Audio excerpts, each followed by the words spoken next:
Graça e paz, Igreja do Senhor. Mais uma vez estamos reunidos aqui para a nossa terceira aula na carta aos Romanos. E quero agradecer também aos internautas que estão assistindo, que Deus possa abençoar a vida de vocês, assim como tem abençoado a nós. Vamos orar, irmãos? Senhor nosso Deus, te damos graça, Senhor amado, em nome de Cristo Jesus, pela oportunidade que temos de, junto como igreja, desfrutarmos das bênçãos que o Senhor, ao longo da história da igreja, deixou para nós.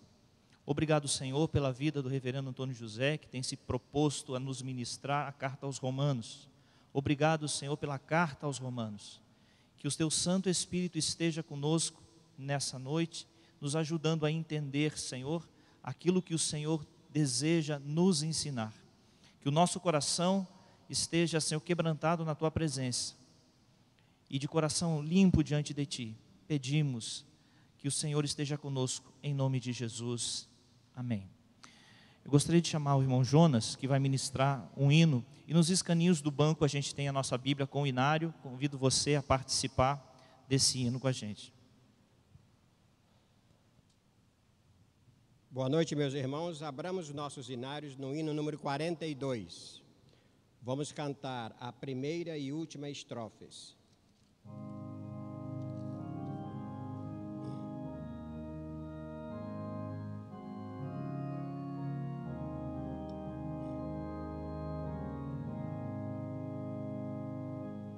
A Deus demos glória por quanto de amor seu Filho bendito por nós todos deu.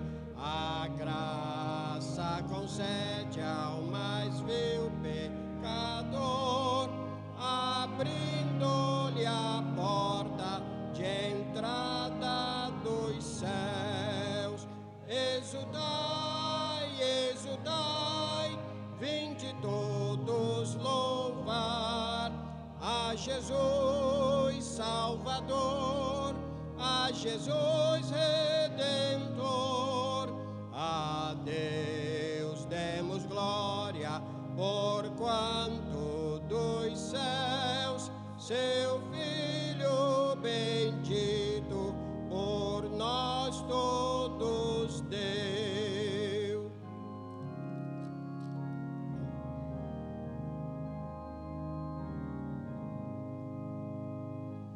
Tal prova de amor nos persuade a confiar nos merecimentos do Filho de Deus.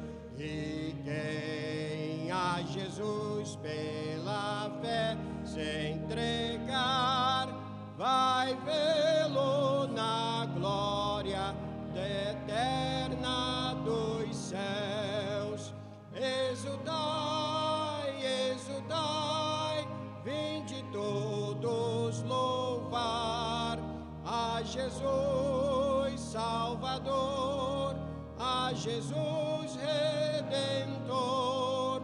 A Deus demos glória, porquanto do céu seu Filho bendito por nós todos deu. Amém.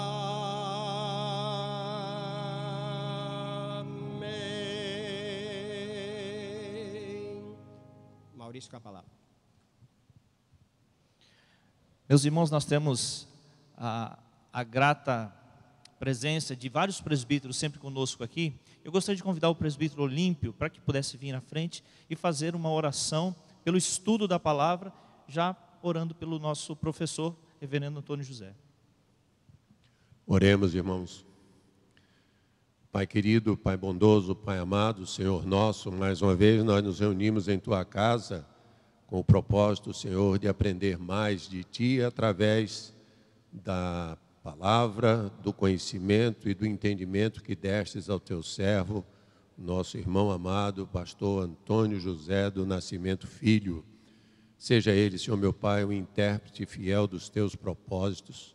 Faça chegar até nós, meu Pai, aquilo que venha acrescentar ao pouco que temos de conhecimento, mas que venha consolidar, fortalecer e fazer com que, Senhor, nós, fortalecidos sim por Ti, nós possamos ser proclamadores melhores da Tua verdade. Neste instante, nós passamos, Senhor meu Pai, a direção para o Teu servo. E sejas Tu, Senhor, que fale através dos seus lábios e coloque no seu coração, como sempre, o desejo de servi-lo mais e melhor. Em nome de Jesus. Amém, meu Pai.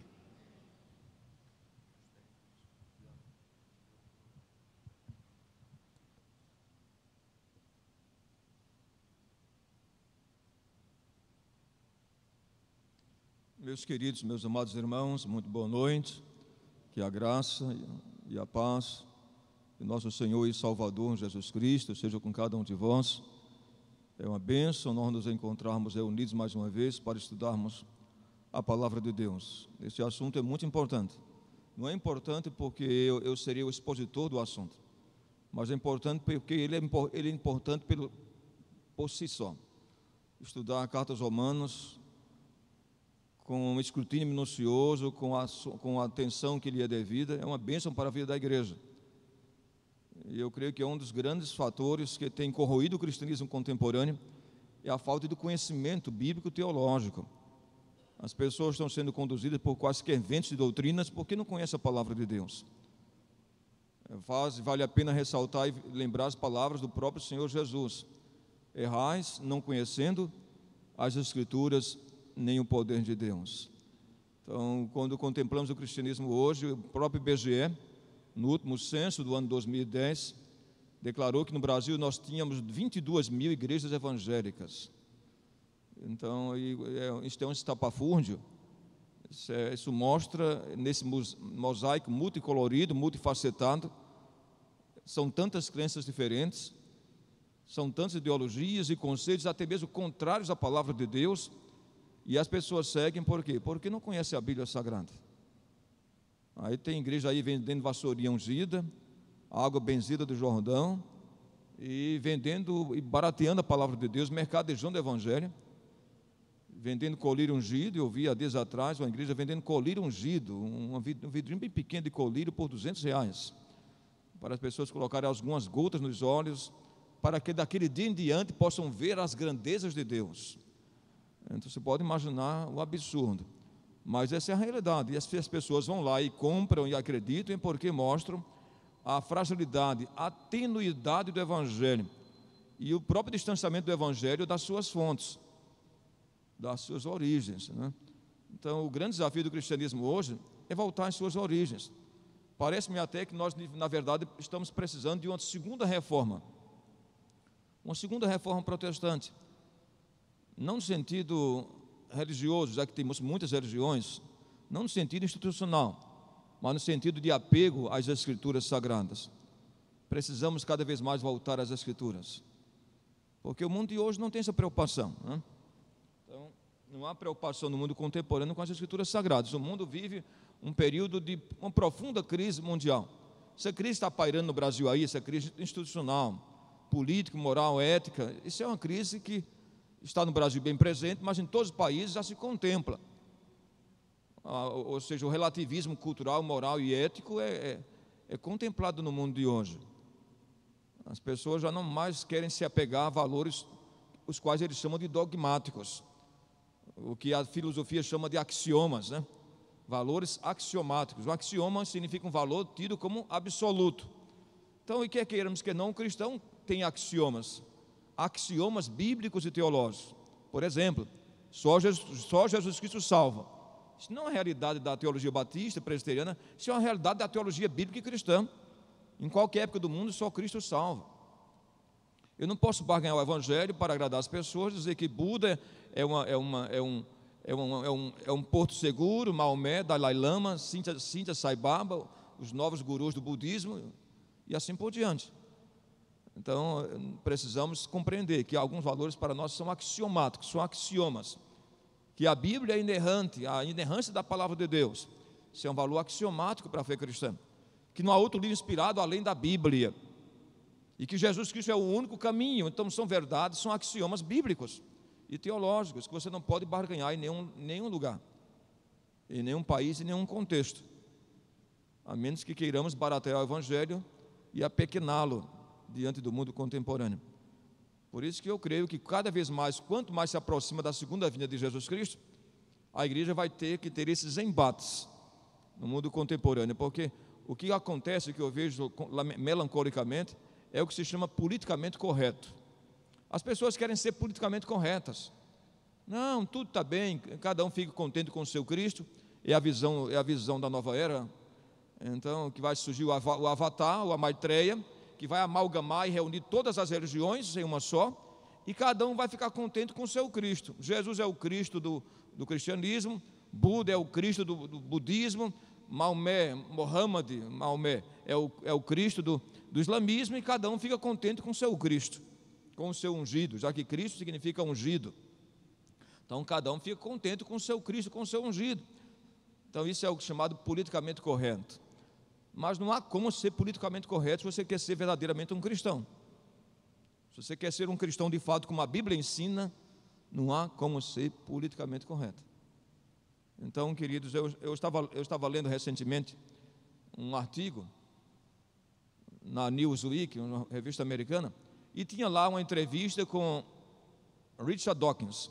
Richard Dawkins ele é tido hoje como o maior ateu do mundo. E ele faz discursos no mundo todo contra o cristianismo e contra a fé cristã. E bem recentemente ele esteve falando na Universidade de Berkeley, na Califórnia, contra Cristo. Sabe que ele foi ovacionado pelos alunos num país protestante? Milhares de alunos foram ouvir Richard Dawkins pregar contra Cristo num país protestante, e ele foi ovacionado, aplaudido delirantemente. Aí ele falou: daqui a 6 meses eu voltarei para falar contra Maomé. Para você ver que a sociedade, como é que está a situação. Ele foi lá na mesma universidade que foi aplaudido falando contra Cristo, e quando ele começou a falar contra Maomé e contra o Corão, jogaram sapatos nele, ovo, jogaram tudo contra ele, os próprios alunos. Aí ele disse: eu não estou entendendo vocês. Estou falando num país protestante contra Cristo e sou aplaudido. Falo contra Maomé, eu sou ridicularizado e sou ameaçado. Então isso mostra o quanto o cristianismo está distante do próprio Cristo. Então vivemos num mundo hoje cristofóbico. A cristofobia está crescendo em toda parte. Se você fala de Maomé, está tudo bem. Os meios de comunicação de massa vão te entender, os meios midiáticos vão te aplaudir. Fala sobre Buda, tudo zen, está tudo bem. Fala sobre Buda, não incomoda o mundo. Mas a partir do momento que você fala sobre Cristo, incomoda as pessoas, incomoda o mundo, porque o mundo está se tornando cada vez mais cristofóbico. Aí você vai entender o discurso de Jesus: não pode o mundo odiar-vos, mas a mim me odeia, porque eu dou testemunho de que as suas obras são perversas, disse Jesus. Eu dou testemunho de que as suas obras são más. Então Jesus já disse isso, que o mundo o odiaria, porque Jesus, quando aqui esteve, na verdade o discurso de Jesus não foi politicamente correto.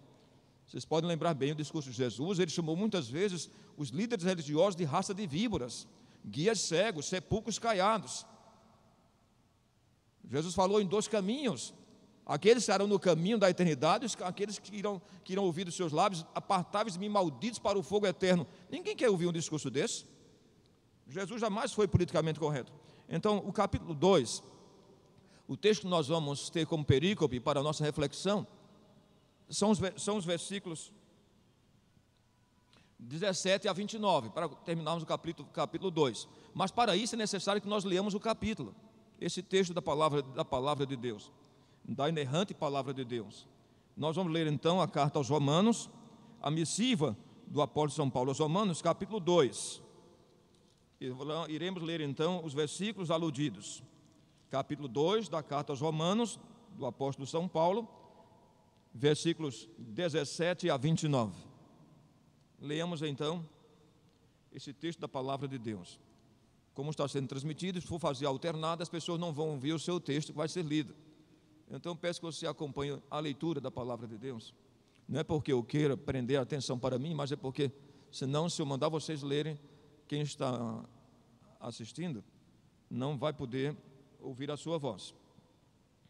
Se porém tu que tens por sobrenome judeu, vejam bem, se porém tu que tens por sobrenome judeu, e repousas na lei, e te glorias em Deus, que conheces a sua vontade, e aprovas as coisas excelentes, sendo instrutor na lei, que estás persuadido de que és guia de cegos, luz dos que se acham nas trevas, se encontram nas trevas, instrutor de ignorantes, mestre de crianças, tendo na lei a forma da sabedoria e da verdade. Tu, pois, que ensinas a outrem, não ensinas a ti mesmo? Tu que pregas que não se deve furtar, furtas? Dizes que não se deve cometer adultério e o cometes? Abominas os ídolos e lhes roubas os templos?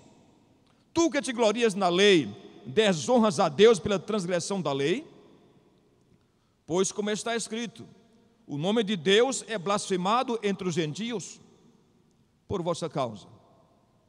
Porque a circuncisão tem valor se praticares a lei. Se és, porém, transgressor da lei, a tua circuncisão já se tornou incircuncisão. Se, pois, a incircuncisão observa os preceitos da lei, não será ela, porventura, considerada como incircuncisão? E se aquele que é incircunciso, por natureza, cumpre a lei, certamente ele te julgará a ti, que não obstante a letra e a circuncisão, és transgressor da lei. Porque não é judeu quem o é apenas exteriormente, nem é circuncisão a que é somente na carne. Porém, judeu é aquele que o é interiormente, e circuncisão a que é do coração, no espírito, não segundo a letra, e cujo louvor não procede dos homens, mas de Deus. Então, quando lemos uma carta, precisamos entender uma coisa: quem escreveu a carta tinha algumas propostas em sua mente. Qualquer texto,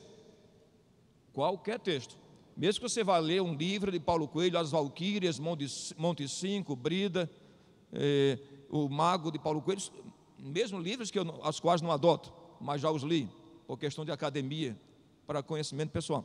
Mesmo que você vá ler uma obra dessa, com certeza aquele autor tinha uma proposta no seu livro. Cabe ao leitor descobrir qual era a proposta do livro, o que é que ele queria passar para as pessoas. Se você vai ler um livro antigo, imaginemos um livro, você vai ler um livro antigo, Vida Feliz, de Sêneca, filósofo estoicista do primeiro século. Certamente Sêneca vai dizer porque ele escreveu o seu livro Vida Feliz. Logo, o texto, e se pensarmos na Bíblia Sagrada, muito mais. Quem escreveu a Bíblia, quem escreveu o livro, tinha uma proposta para escrever aquele livro, para quem se destinava e qual o propósito da sua carta.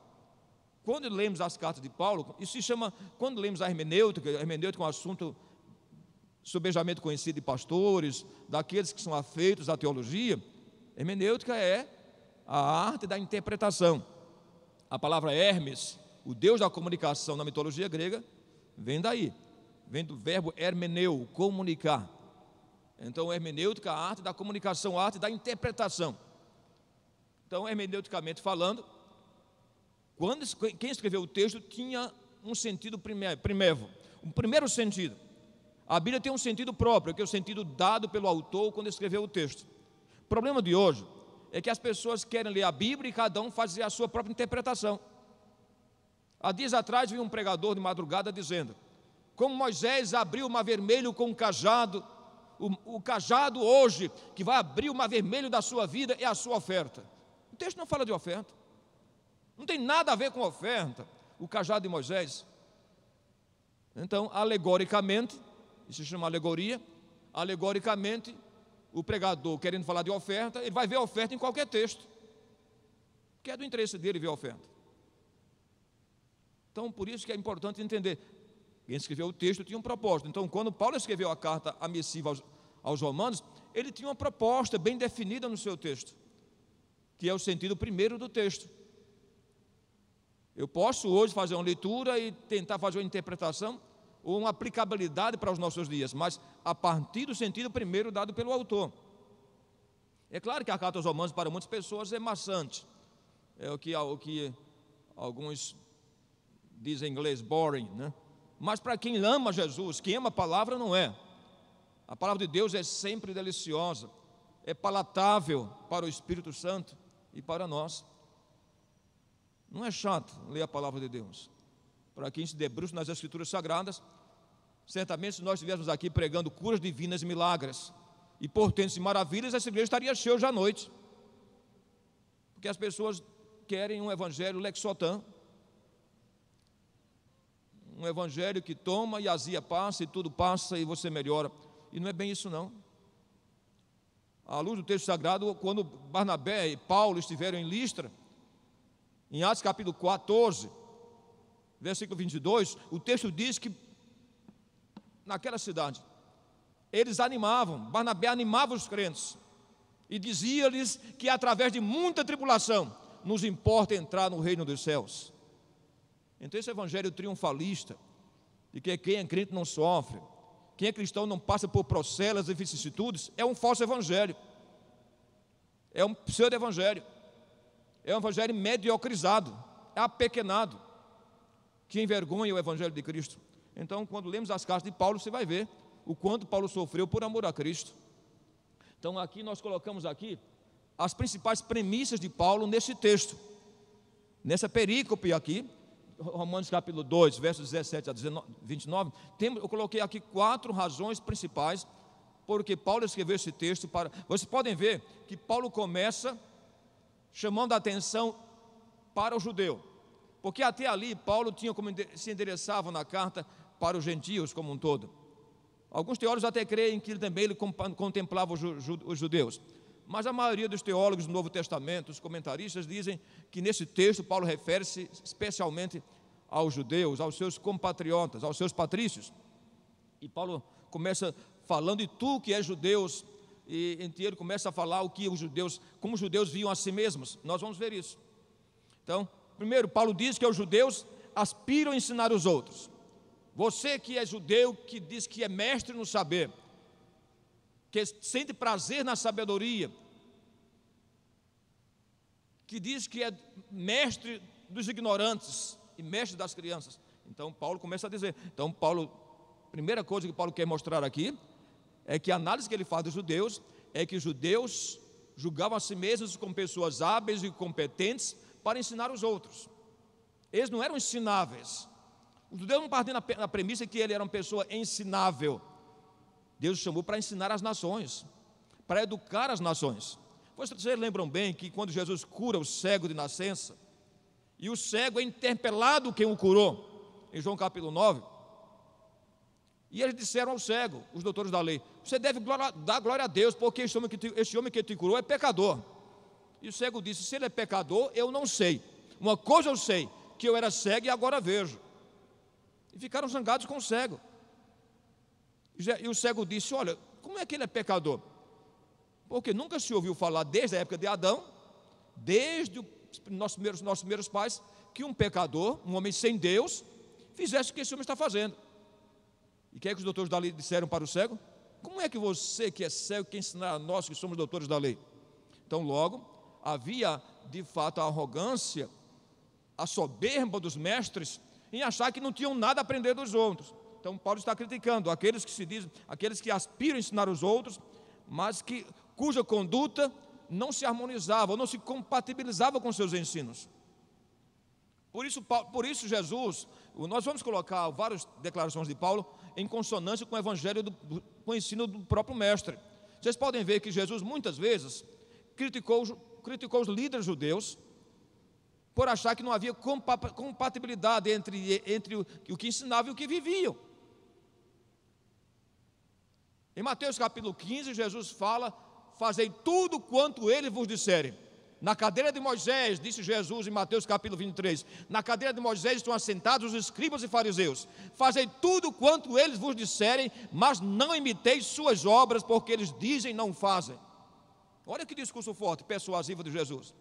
Fazei tudo quanto os fariseus dizem, quanto os doutores da lei dizem, como os intérpretes da lei ensinam. Fazei tudo, mas não imiteis suas obras, porque eles dizem e não fazem. Paulo está pontuando o mesmo aspecto. Os doutores da lei achavam que eram pessoas capazes do ensino, da docência, mas não viviam a lei. Vocês lembram muito bem, no começo do cristianismo, nos primórdios do cristianismo, no nascedouro do cristianismo, a disputa no colégio apostólico. Quando Paulo começou a pregar para os gentios, houve um movimento conversionista, muitos gentios se converteram por obra e graça do Espírito Santo, foram convertidos, né? E Paulo teve que explicar ao colégio apostólico o que aconteceu. E quando Paulo chega lá, teve que explicar aos apóstolos. E depois Paulo diz: vocês que são judeus não podem viver a lei, como é que vocês querem colocar esse jugo sobre os gentios, um jugo que nem nós mesmos judeus podemos suportar? Então a primeira coisa que Paulo quer dizer é que a aspiração judaica do ensino não se compatibilizava com a vida. Então a segunda lição é que a aliança feita por meio da circuncisão, Paulo fala muito isso. Grande parte desse texto é sobre a circuncisão. E Paulo diz que a aliança feita por Deus com o povo de Israel, com a circuncisão, torna-se inútil diante da conduta inadequada dos judeus. Porque para os judeus a circuncisão era um salvo-conduto para o céu. Vocês vão colocar aí uns slides que eu coloquei, algumas declarações epígrafes rabínicas do primeiro século, em documentos e pergaminhos antigos. Os judeus, alguns mestres do judaísmo dizendo que Israel jamais seria condenado para o inferno porque eles eram circuncidados, que a circuncisão os conduzia ao paraíso, uma coisa assim. Então havia, portanto, quase como um toque de milagre na compreensão da circuncisão. Então Paulo deixa bem claro que a circuncisão não tem valor algum se a pessoa não vive a lei, mas o que tem valor de fato é ser nova criatura, como ele diz em Gálatas capítulo 6, versos 13 a 15. Daí porque é necessário que nós leiamos. Vejamos que Paulo fala sobre a circuncisão em Gálatas 6, 13 a 15. Então vejamos bem o que Paulo está falando para nós, tratando sobre o tema da circuncisão. Porque boa parte desse texto é sobre a compreensão da circuncisão na cultura judaica. E Paulo diz: mas longe de mim gloriar-me, a não ser na cruz de Cristo Jesus, nosso Senhor, pela qual o mundo está crucificado para mim e eu para o mundo. Pois nem a circuncisão é coisa alguma, nem a incircuncisão, mas o ser nova criatura. E todos quantos andarem de conformidade com esta regra, que regra? O ser nova criatura. Paz e misericórdia seja sobre eles e sobre Israel de Deus. Quanto ao mais, ninguém me moleste, porque eu trago no corpo as marcas de Jesus, diz Paulo.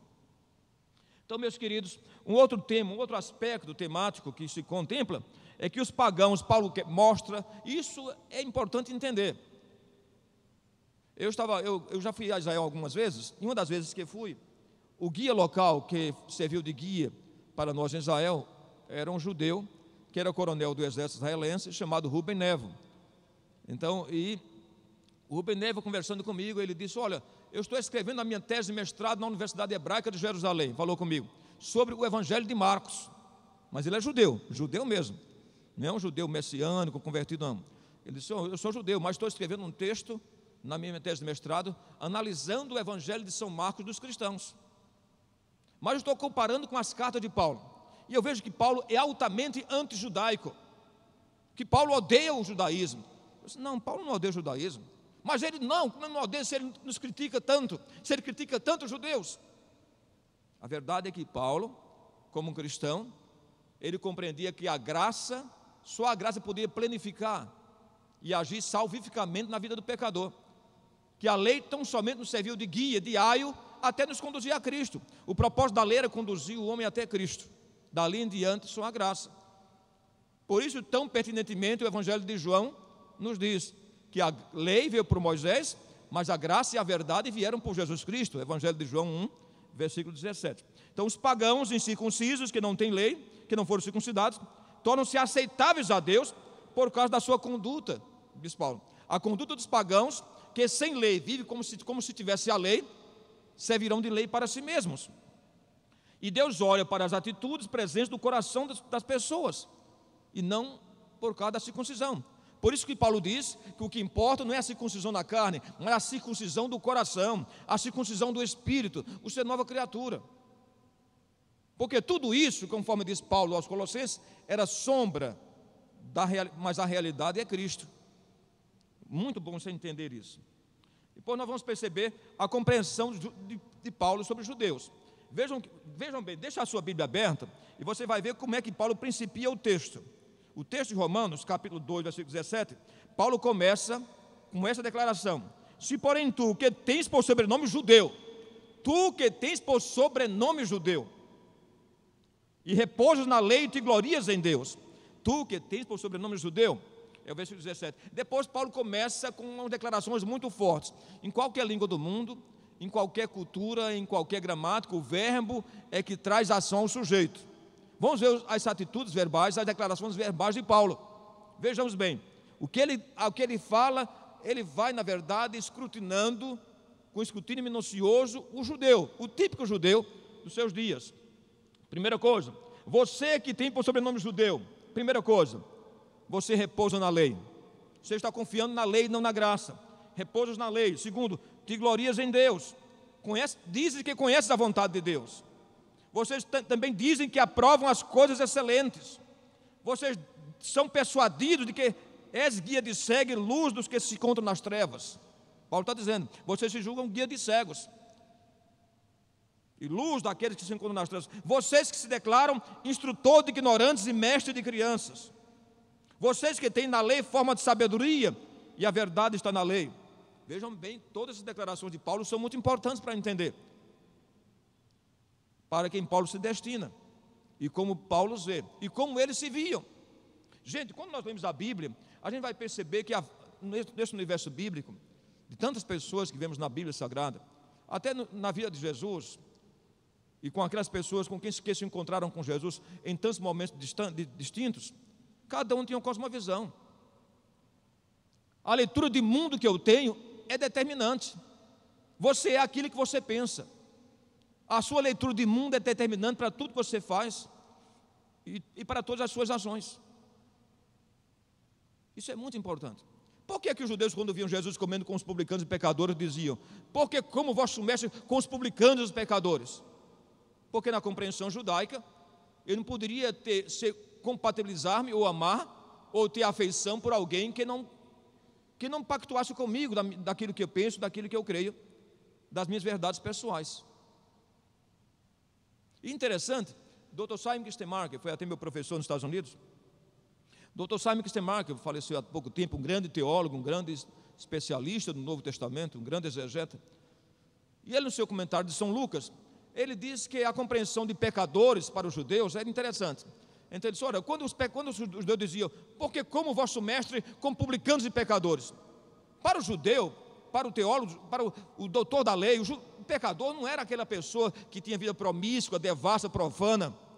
O pecador era aquele que não tinha vida sinagogal, aquele que não ia à igreja, os desigrejados da época, aqueles que criam em Deus, mas não estavam rezando conforme a cartilha dos fariseus. Se você imaginar isso hoje, aplicando para hoje, quantos desigrejados existem? É um universo enorme. Se no Brasil nós temos cerca de 50 milhões de evangélicos, possivelmente tenhamos 20 milhões de ex-evangélicos. E Jesus comia com essa turma. E Jesus andava com eles. E disseram aí, então, essa era a crítica dos doutores da lei, porque como o vosso mestre com os publicanos e os pecadores, esses indivíduos que não amam a lei, esses indivíduos que não têm vida sinagogal, não vão à sinagoga, não pactuam conosco, não caminham conosco, são os pecadores, são os hamártolos do grego, os pecadores. Estão vendo? Então vejam como Paulo escrutina o judeu. Repousos na lei, vocês dizem que se gloriam em Deus, vocês dizem que conhecem a volição divina, a vontade divina, vocês dizem que aprovam as coisas excelentes. O judeu cria que somente eles, entre o céu e a terra, têm a capacidade de enxergar o que era bom e mal, o que é justo e injusto, o que é certo e errado. Só eles, o gentio não, o goim, que é gentil, não tinha essa capacidade de julgar, de aferir entre a luz e as trevas, essa compreensão de bem e mal. Não, só o judeu. Sabe que muitas vezes nós agimos da mesma forma? Nós achamos que só nós temos a capacidade de enxergar e de ver as coisas como de fato são. Vamos continuar. Então vamos ver a crítica, mas Paulo continua. Vocês podem ver que nesses versículos aqui do texto sagrado, os versículos, do versículo 17 até o versículo 22, são interpelações de Paulo. É Paulo escrutinando o judeu. A partir do versículo 23, Paulo não escrutina. Paulo já vai dizer, mostrar o problema.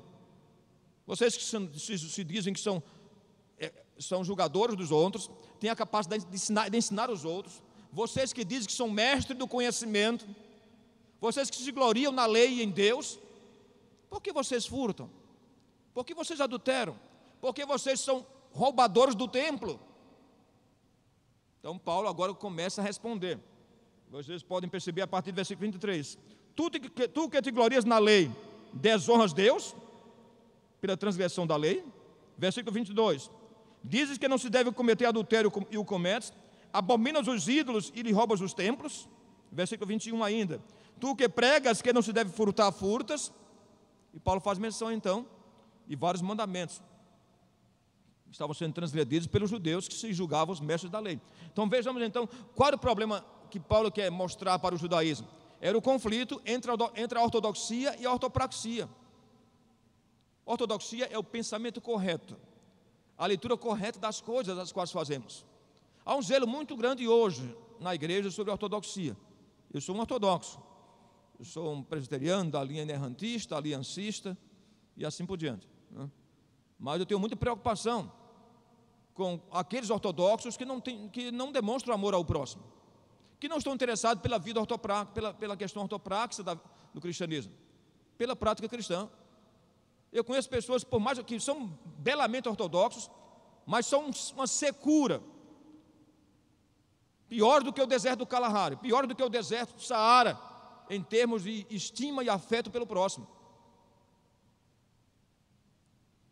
São poços que não retêm água, como diz Jeremias, cisternas secas, áridas que não retêm água. Então alguma coisa está errada. Esse era o problema do judaísmo. Você pode ver que Jesus jamais condenou o judaísmo na sua ortodoxia.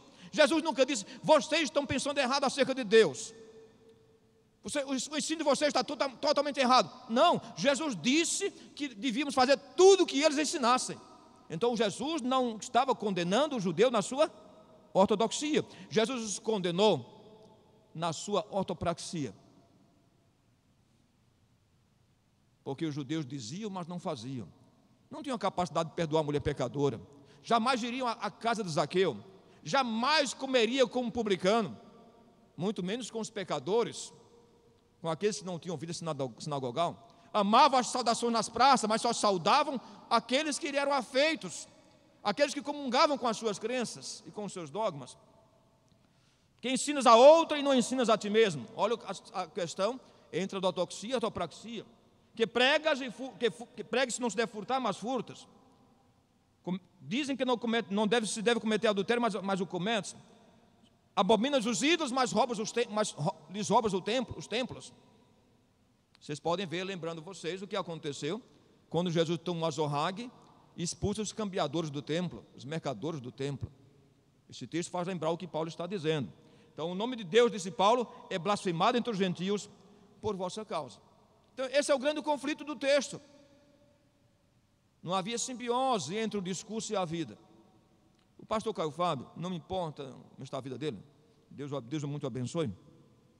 Eu não faço juízo de valor sobre as pessoas, mas todos os livros do pastor Caio Fábio no passado eu os li e fui abençoado com seus livros. Não posso negar de forma nenhuma quanto a isso. E a verdade de Deus é verdade na boca de quem disser. Se ele disser que Jesus é Deus, havemos de convir que ele está totalmente certo. A conduta de alguém não alija, nem anula, nem oblitera a verdade. Isso é princípio calvinista. A verdade de Deus é verdade na boca de quem for. E tinha uma frase que o pastor Caio Fábio sempre dizia, que eu achava muito bela e pertinente. Ele dizia antigamente quando pregava, inclusive pregou muito aqui na catedral, ele dizia sempre que não havia culto na vida, não há vida no culto, se não há culto na vida. Não há vida no culto, se não há culto na vida. Ele tinha razão. A vida do culto só faz sentido se houver culto na vida, de segunda a sexta-feira. Senão, o domingo, sermos amorosos, gentis e cordiais no domingo, de segunda a sexta-feira, não ser cordial nem gentil com ninguém, isso depõe contra o próprio evangelho que eu prego, que eu preconizo.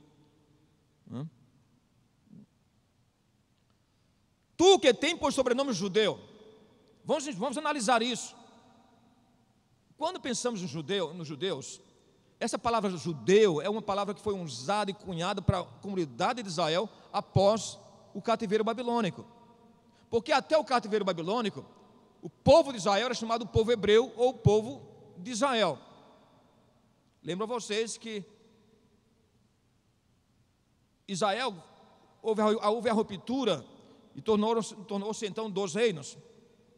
Na época de Roboão, filho de Salomão, 10 reis seguiram, 10 tribos seguiram a Roboão e deram origem ao reino do norte, cuja capital ficou sendo Samaria.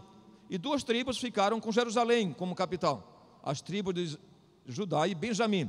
Mas depois do ano 720 depois de Cristo, primeiro cativeiro foi no ano 720 antes de Cristo. Senaqueribe conquistou o reino do norte, Samaria caiu, os judeus foram conduzidos para o reino da Assíria, cuja capital era Nínive. No ano 586 a.C., capitulou o reino do sul.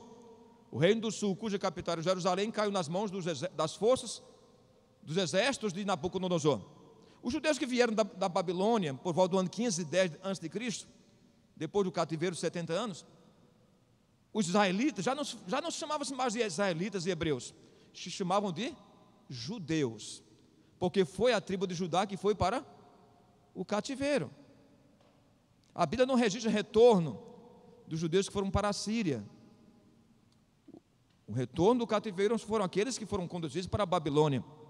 Então, quando se fala, portanto, de judeu na época de Jesus, não se refere àqueles da tribo de Judá, mas os judeus de todas as tribos. Os israelitas de todas as tribos foram chamados de judeus. Portanto, é importante entender isso. Os israelitas que permaneceram em Israel e os que retornaram do cativeiro babilônico por volta do ano 510 a.C., receberam a designação de judeus. Paulo se autodenomina judeu. Paulo diz: eu sou judeu, discursando para os judeus, sou judeu da tribo de Benjamim, mas ele também se considera israelita. Eu sou israelita, diz ele em Romanos capítulo 11, versículo 1. Ele também diz: eu sou hebreu da tribo de Benjamim, em Filipenses 3,5. Portanto, Paulo se autodenomina judeu, israelita e hebreu no texto. O termo hebreu é o termo técnico para designar a etnia, enquanto israelita é o epíteto de alcance nacional, judeu é a designação religiosa. Por exemplo, hoje em inglês há essa distinção. Em inglês, se alguém perguntar, are you Jew? Ele está perguntando se você é judeu de etnia. Mas se alguém perguntar a você, are you Jewish? Ele está perguntando se você é judeu religioso. Se você é judeu religiosamente, se você segue o judaísmo. Are you Jewish? Ou are you Jew? Se você é judeu por etnia. Se você for lá em Israel e perguntar a alguém, você é judeu? Uma boa parte dos judeus vão dizer, não, eu não sou judeu, eu sou israelita. Sabiam disso?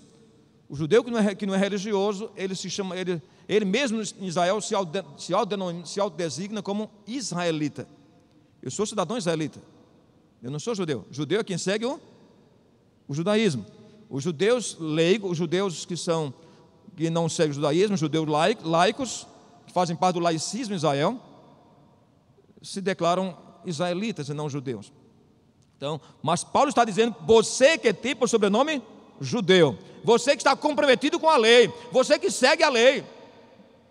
Então Paulo tinha como destino não os judeus, aqueles que faziam parte do laicismo, os judeus sem compromisso, mas aqueles que se julgavam os detentores da verdade, os paladinos da verdade, os mosqueteiros do rei Luís XIV. Que te glorias em Deus. Primeira coisa, que te glorias em Deus. Paulo usa uma palavra que é muito própria de Paulo. Essa palavra kaustratai é uma palavra grega que significa gloriar-se. E Paulo usa muito nas suas cartas. Muito. Essa palavra grega significa vangloriar-se, gabar-se, exultar, gloriar ou orgulhar-se de. No Novo Testamento, quase restrita aos escritos de Paulo. Ocorre 5 vezes usada por Paulo na carta aos Romanos, 2 vezes na carta aos Gálatas, 1 vez em Efésios. Porém, com muito mais frequência, essa palavra gloriar-se aparece na carta aos Coríntios. 6 vezes na carta a 1 Coríntios e 20 vezes em 2 Coríntios. Ao todo, essa palavra é usada 35 vezes pelo apóstolo São Paulo. Você que se gloria. Mas gloriar-se em quê? Em que é que Paulo se gloriava? O verbo gloriar para Paulo é usado em relação a Deus e a glória que devemos tributar a Ele. Então Paulo usa essa palavra nesse sentido. Ele diz: nós nos gloriamos em Deus por nosso Senhor Jesus Cristo, em Romanos 5,11. Gloriemo-nos na esperança da glória de Deus, Romanos 5,2. Aquele que se gloria, glorie-se no Senhor. Longe de mim de gloriar-me, senão na cruz de Cristo, Gálatas 6,14. E Paulo ainda diz que me gloriarei nas fraquezas, para que sobre mim repouse o poder de Cristo. É muito bom entender essa compreensão da palavra glória na teologia paulina. Paulo critica os judeus porque Paulo diz que eles tinham a capacidade, eles se autoexaminavam e diziam que só eles tinham a capacidade de aferir entre as coisas excelentes. Olha que coisa interessante. Só eu tenho a capacidade de saber o que é bom, o que é bom. Só eu sei discernir o que são as coisas excelentes. Isso era bem próprio do judaísmo. Os judeus assumiam algumas coisas. Os judeus assumiam o seguinte: os judeus assumiam serem eles os únicos capazes de aferir sobre as coisas que realmente importam. O que realmente é importante para a vida. Não é importante para mim dar bom dia a quem não é judeu. Não é importante para mim perdoar a pecadora. Não é importante para mim ir à casa de Zaqueu. Não é importante para mim ter relação alguma com os samaritanos. Nem ter comunhão com eles. O judeu tinha capacidade, segundo os ensinos de Paulo, de aferir o que realmente importa para a vida, segundo eles que imaginavam. Os judeus também assumiam que somente eles eram capazes de aprovar as coisas excelentes. Os judeus assumiam também que a lei os fazia hábeis para distinguir qual seria a vontade divina nas relações humanas. Vocês lembram bem? Quando os judeus trouxeram, os doutores da lei, a mulher para ser apedrejada, em João capítulo 8, eles disseram: mestre, a lei de Moisés nos diz que tais mulheres devem ser apedrejadas. Então o judeu achava que ele tinha capacidade de discernir qual era a volição divina nas relações humanas, em perdoar ou julgar, ou perdoar ou condenar as pessoas. Os judeus assumiam também que a escolha divina os fez superiores e lhes outorgava o direito de julgar os gentios. Deus me escolheu. Logo, se Deus me escolheu, é porque eu sou bom. Se Deus me escolheu, é porque eu tenho capacidade de aferir e julgar os outros. Deus não escolheu para isso. Jesus nos diz nos Evangelhos, João capítulo 15: eu vos escolhi para que vades e deis frutos, e o vosso fruto permaneça. Nós fomos predestinados para vivermos santos e irrepreensíveis em Deus em amor. Efésios capítulo 1. Deus nos predestinou para nos julgar melhor do que os demais, ou superior às demais criaturas, os demais mortais, ou para ter a capacidade de aferir e julgar as pessoas, ou condená-las. Esse julgamento de valor só pertence a Deus. Persuadido de que és guia de cegos. A cegueira é mencionada na Bíblia muitas vezes. Muitos textos falam de cegueira, no Antigo Testamento, no Novo Testamento. Jesus muitas vezes curou cegos, pelo menos a Bíblia faz menção de algumas curas de pessoas cegas, o cego do Bartimeu, o cego de Betsaida. E naturalmente Jesus realizou muitos outros milagres que não estão escritos na Bíblia, como o Evangelho de João mesmo diz, que ele realizou muitos milagres que não estão escritos neste livro. Mas a cegueira também, à luz da Bíblia, simboliza afastamento de Deus, incapacidade de discernir a vontade de Deus. Por isso, vários textos, Jesus condenava os fariseus: deixai-os, são guias cegos. O Senhor adjetivou os judeus, os fariseus, como guias cegos, condutores cegos. Se um cego guia outro cego, ambos cairão no abismo. Apocalipse capítulo 3, 17, referindo-se à igreja de Laodiceia, o texto diz: eu quero que você saiba, diz o texto, o Senhor falando para a igreja, que você é pobre, miserável, cega e cega. Aquela igreja estava cega para discernir a vontade de Deus. Você é instrutor dos ignorantes. Você se julga instrutor de ignorantes e mestre de crianças. Pode-se compreender, portanto, que para boa parte dos judeus, eles se julgavam os mestres do saber. O próprio Jesus diz que eles amavam serem chamados de mestres nas praças. Eles faziam severos julgamentos a Cristo, chamando de mestre, mas não no sentido de estima e apreço, mas no sentido pejorativo. Porque como o vosso mestre com os publicanos e pecadores? O vosso mestre não vai dar? Não vai pagar o tributo? Mestre, qual é o maior dos mandamentos? O propósito não era aprender de Jesus, não era estar aos pés do mestre como Maria, era para a censura. Eles amavam ser chamados de mestres, disse Jesus. Eles amam ser chamados de mestres, já receberam o seu galardão nesta vida. Jesus é o mestre por excelência. Nos últimos dias as pessoas cercar-se-ão de mestres, de São Paulo, dando ouvidos à doutrina de demônios. Vocês perceberam isso hoje? Eu percebo com muita preocupação como tem gente ensinando na Bíblia, até mesmo pelos meios de pela TV, televangelistas, ou escolas de profetas, ou coisa assim. Está se multiplicando aí. As pessoas estão se cercando de mestres, como tendo coceira nos ouvidos, dando ouvidos a doutrinas de demônios de São Paulo. Isso é uma profecia de Paulo para os últimos dias. Então é bom compreender isso. Paulo está criticando aqueles que se julgam mestres. Tu que ensinas a outros, não ensinas a ti mesmo. Interessante que Paulo fez menção do quebrantamento de 3 mandamentos. O judeu que ensinava aos outros não se ensinava a si mesmo. Tu que pregas que se não se deve furtar, furtas. Paulo faz alusão ao 8º mandamento. Tu que dizes que não se deve adulterar, adulteras. Paulo faz alusão ao quebrantamento do 3º mandamento, do 7º mandamento. E Paulo diz, você que abomina os ídolos, mas os rouba os templos, comete sacrilégio, faz menção do 2º mandamento. Então os judeus vindicavam o conhecimento da lei, embora não a praticassem. A lei passou a ser um fim em si mesmo. O problema que eu vejo como de preocupação, digo a vocês, é quando nós tornamos as coisas um fim em si mesmo. Nem a igreja é um fim em si mesmo. Digo a vocês de todo o coração, nem a igreja presbiteriana do Brasil é um fim em si mesmo. Só Deus pode ser um fim em si mesmo. Nem a própria teologia, por mais bela que seja a teologia, não pode ser um fim em si mesmo, porque Deus está acima do texto, porque Deus está acima da interpretação que façamos acerca dele. Nosso Deus é inadjetivável. Por mais que eu diga, a nossa confissão de fé diz, na compreensão de Deus, Deus é perfeitamente infinito, é perfeito, santíssimo, amorosíssimo, fidelíssimo e assim por diante. Ela é a lindíssima declaração de Deus, mas aquela declaração não exaure o ser de Deus. Não pode dizer tudo que Deus é. O nosso Deus é inadjetivável. Nessa compreensão nós temos 2 interpretações.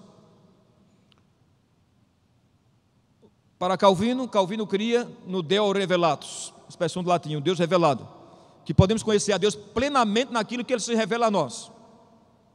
Já Lutero dizia, cria no Deo Absconditus, no Deus escondido, que mesmo naquilo que Ele se revela, Deus ainda permanece sendo Deus escondido, porque nós não podemos conhecê-lo plenamente.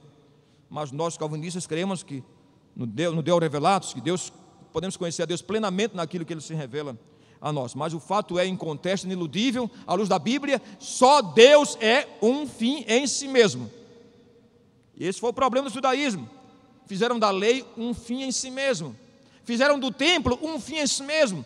Daí porque as palavras de Jeremias, ai de vós que dizeis, templo do Senhor, templo do Senhor, templo do Senhor é este. Toda vez que nós queremos idolatrar algo em lugar de Deus, Deus tira aquilo de nós. O Senhor mandou construir a serpente no deserto, para que todos que adorassem o bezerro de ouro, ao contemplar a serpente, ficavam curados. Mas depois, com o tempo, o povo começou a adorar a serpente, chamando-a de Neustã. Deus mandou destruí-la. O povo começou a adorar o templo de Jerusalém, foi destruído. Toda vez que temos algo que colocamos no lugar de Deus, que interpõe entre nós e Deus, Deus destrói aquilo. Sabe por quê? Porque o Senhor diz na sua palavra em Isaías 42:8, eu sou o Senhor, este é o meu nome, a minha glória a outro não darei. O Senhor não dá glória a ele, dele, a mim, ao reverendo Antônio José, ao reverendo Augusto Nicodemos, ao reverendo Hernandes, ao Papa, nem a ninguém. A glória de Deus não pode ser dividida, a glória de Deus não pode ser compartilhada. A glória é só dele. E toda vez que alguém quiser roubar a glória de Deus, Deus o destrói. Porque só Deus é um fim em si mesmo. Isso é uma verdade ineludível das Escrituras Sagradas. Os judeus não entenderam. Quem ensina a outros não ensina a si mesmo. Os judeus é a circuncisão. Coisa muito séria. John Stott, muito apropriadamente, no seu comentário aos Romanos, na página 104, ele diz o seguinte, eu passo a ler o texto, passo a lê-lo, texto de John Stott, no seu comentário aos Romanos. Os judeus tinham uma pseudo-confiança sobre o poder da circuncisão. Textos rabínicos antigos foram encontrados com essas frases: o homem circuncidado não vai para o inferno. E outra frase rabínica encontrada em pergaminhos antigos: a circuncisão livrará Israel do inferno.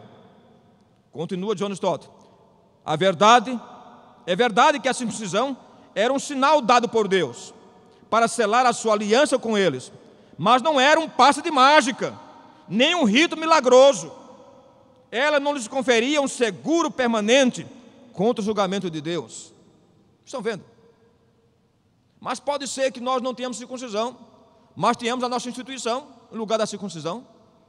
Achar que pelo fato de sermos presbiterianos já estamos no paraíso. Não é bem por aí.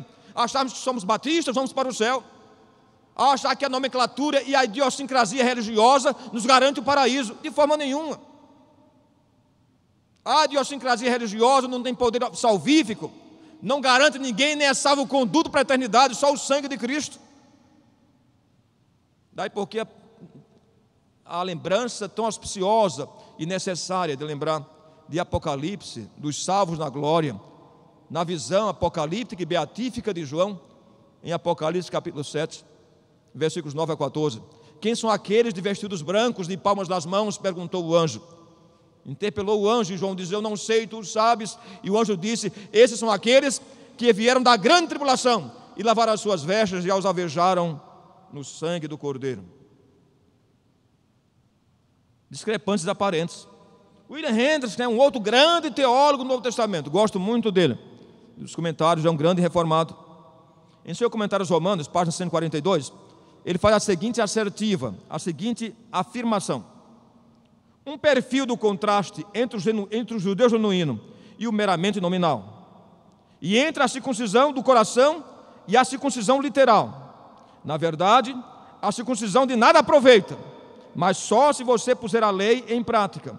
O mesmo é verdade, naturalmente, com respeito, e é um reformado.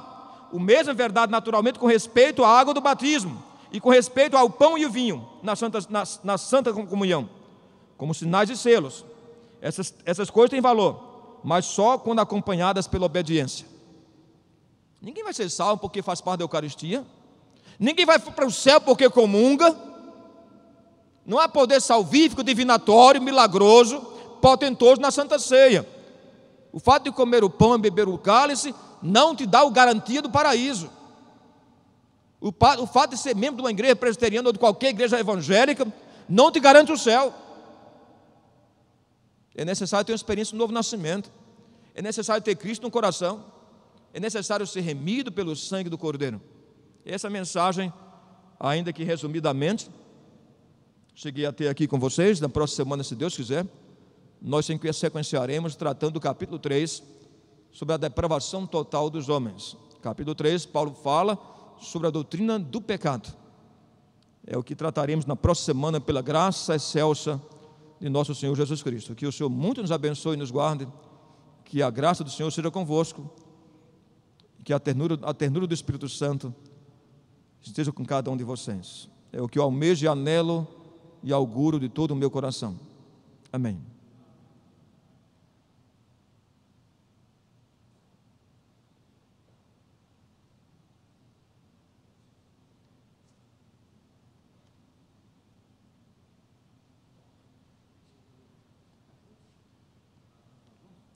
É uma honra. Irmãos, vamos ficar em pé e abrirmos os vossos inários no hino número 351. Cantaremos a primeira e a última estrofes. Esse belo hino foi escolhido pelo nosso amado irmão Antônio José, muito apropriado para o tema.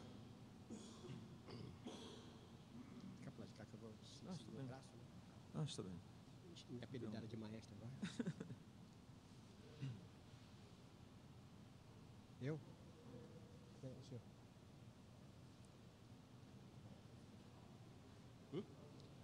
351.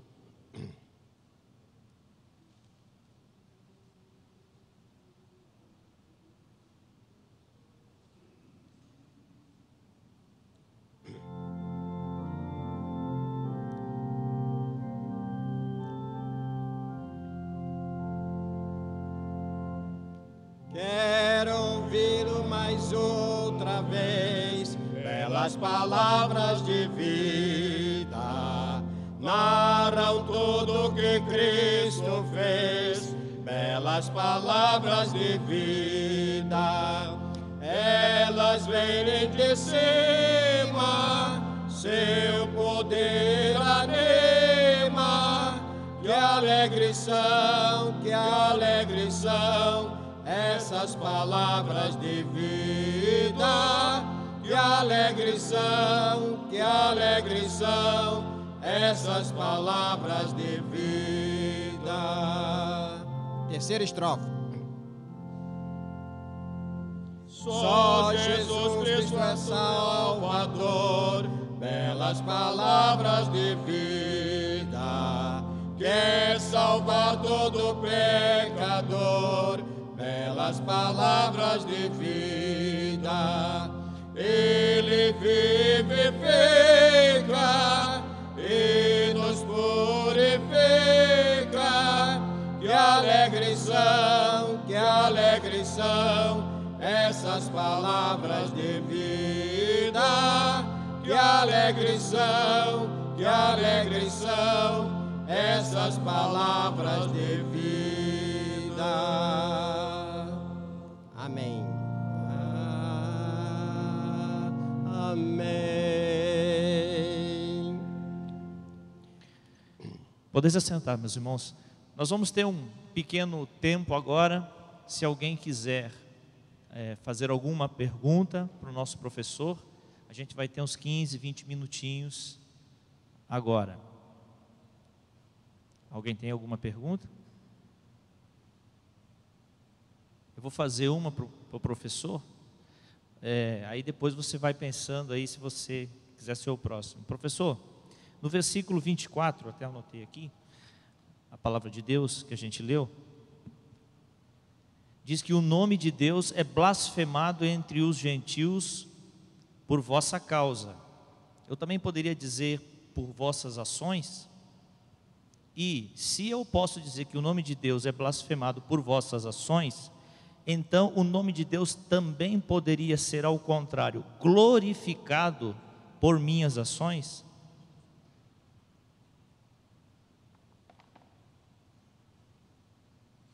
Os missiólogos fazem uma leitura muito interessante. Os missiólogos usam algumas palavras para fazer uma análise da responsabilidade judaica para com o mundo antigo. E eles fazem uma compreensão de missão. Eles dizem que existem dois tipos de missão: missão centrípeta e missão centrífuga. A missão centrípeta é a missão voltada para si mesmo. Israel tinha como missão ser uma nação adorativa, uma nação adoradora, uma nação que queria adorar a Deus em espírito e em verdade, uma nação monoteísta. É a missão centrípeta. Mas Israel tinha uma missão centrífuga também, a missão de ser um exemplo para os demais povos, a fim de que o nome de Deus fosse conhecido entre os povos por causa de Israel. Salmo 67 diz isso: para que todos os povos te conheçam e todas as nações louvem o teu nome. Salmo 117: louvai ao Senhor todos os gentios, louvai todos os povos. Então todos os povos haveriam de conhecer a Deus através de Israel. Naturalmente, há teólogos que dizem que Israel não cumpriu a missão centrífuga. O Walter Kaiser Jr., que é um grande teólogo do Antigo Testamento, tem um livro chamado em inglês Missions in the Old Testament, Missões no Antigo Testamento. E na opinião dele, Israel não cumpriu a missão centrífuga. Israel cumpriu, ainda que parcamente, a missão centrípeta, de ser uma comunidade adoradora, mas não cumpriu a missão de ser luz para os gentios. Essa missão Israel não chegou a cumprir bem. Então, por isso Paulo diz que o nome de Deus foi vituperado e desonrado entre os gentios por causa de Israel, por causa do mau testemunho da nação judaica. Naturalmente, concomitantemente, se Israel também poderia, Deus ser glorificado e enaltecido entre as nações por causa de Israel. E também o mesmo também se criarmos um paralelismo com a igreja em relação ao mundo. Jesus diz: vós sois o sol da terra, vós sois a luz do mundo. Para quê? Disse Jesus em Mateus 5, versos 3 a 16, para que vejam as vossas boas obras e glorifiquem o vosso Pai que está nos céus. Então Jesus diz que a igreja tem que ser sal da terra e luz do mundo. Para quê? Para que a sociedade que contempla a igreja glorifique o Pai Celeste pelas ações da igreja. Então, isso faz lembrar, falando com vocês, uma visão que está no livro de John Stott, um livro que ele tem como título O Cristão numa Sociedade Não Cristã. Já existe esse livro em português, How to be a Christian in a Non-Christian Society, como ser um cristão em uma sociedade não cristã. Foi lançado no Brasil pela ABU, Aliança Bíblica Universitária. E ele diz o seguinte, ele diz no livro de John Stott, que a igreja, a mensagem do Evangelho é como o sol. Onde o sol está presente duas coisas: seu calor e sua luminosidade. Então a igreja é como o sol, a mensagem do Evangelho é como o sol. Onde o sol está presente também seu calor e sua luz. Não se pode pensar no sol com opacidade, sem calor e sem luz. Assim também não se pode pensar numa igreja que não tenha calor nem tenha luz. Então, eu acho que, não sei se tem mais perguntas. Vou ficar logo aqui, porque... Pode-se fazer uma simbiose entre a missão centrípeta, ser ortodoxia, e a missão centrífuga, ser ortopraxia? Pode ser, Jonas, eu gostei. Muito bem. Podem dispensar a missão centrípeta, a missão centrípeta, a preocupação, isso é, eu estou fazendo análise missiológica, né, dos missiólogos. A missão centrípeta, que é a missão de sermos uma comunidade adorativa, está relacionada à nossa ortodoxia, à nossa compreensão conceitual de Deus, de tudo o que cremos, à nossa cosmovisão acerca de Deus e do mundo. E a missão centrífuga seria a nossa proclamação, nosso caráter proclamativo do Evangelho no mundo contemporâneo, a vivência do Evangelho no mundo contemporâneo. Muito bem. Alguém tem mais uma pergunta? Queridos, estamos aqui para aprender. Eu não sou mestre, o mestre é o Senhor Jesus. Eu apenas sou um estudioso dos Evangelhos e da Palavra de Deus. Reverendo, o senhor falou Marcos. que Jesus não condenou as práticas judaicas. Bom, dentro desse contexto, as práticas judaicas, elas são aceitas ainda nos dias de hoje? Não sei o que seria o culto judaico, as reuniões judaicas, as práticas judaicas, ainda são aceitas nos dias de hoje? Algumas das práticas... Obrigado, Marcos Vinícius, por sua pergunta, muito pertinente. Vocês devem lembrar que o judaísmo mudou muito. O judaísmo, vejam bem, o judaísmo no Antigo Testamento